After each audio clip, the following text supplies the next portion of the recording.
Alors, pour cette capsule, je vous montre comment j'enseigne les sons simples et les sons complexes. Je prends beaucoup ce matériel qui s'appelle Raconte-moi les sons. Alors, tiens, on va commencer par le son 1. D'abord, je découpe le son sur la fiche.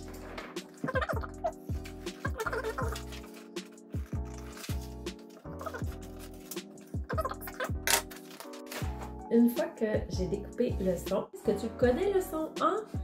Oui! C'est AN. Alors, on est rendu à l'étape du collage. Que ça se place bien.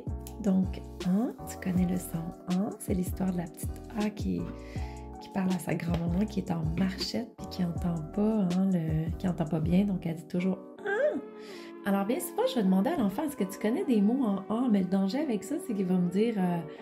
je sais pas moi, ils vont me dire un chant, mais là ça marche pas parce que moi je veux un AN. Alors je vais l'écouter un peu, mais ça se peut que je prenne mes propres mots.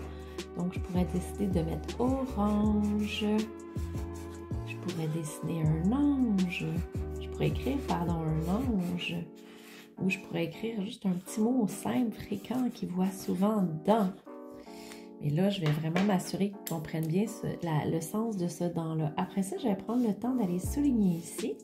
Et là, en fait, ce que je pourrais faire, c'est que je pourrais dire, OK, ben on va faire une petite historiette avec ça. Tiens, on va mettre une orange. Puis si je prends le temps de la dessiner, les enfants, ils sont tellement captifs. Ils aiment ça, voir ça. Une orange dans... pour montrer qu'elle est dedans. C'est ça le son, le dent qui est ici. Une orange dans, puis là, dans un bol près d'un ange. Et là, les talents de dessin, c'est là où je les ai pas, mais qu'à chaque fois, je me fais rire avec mon style. Puis, oui, ça prend du temps à faire la note, mais en fait, l'enfant, il est tellement comme... il relit le mot, il voit, il devient complice. L'idée ici, c'est que l'enfant,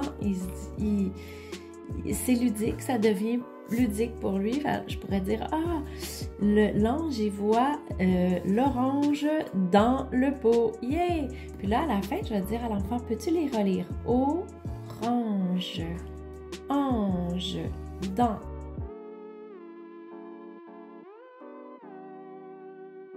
Donc, à la fin, je remets ce dessin à l'enfant, ça devient à lui. Il pose dans son cartable qu'il amène à la maison. Ses parents peuvent le voir, les intervenants peuvent le voir. Puis, à chaque cours, peut-être jusqu'à ce qu'il soit bien su, je vais lui demander de relire le son et les mots qui l'accompagnent.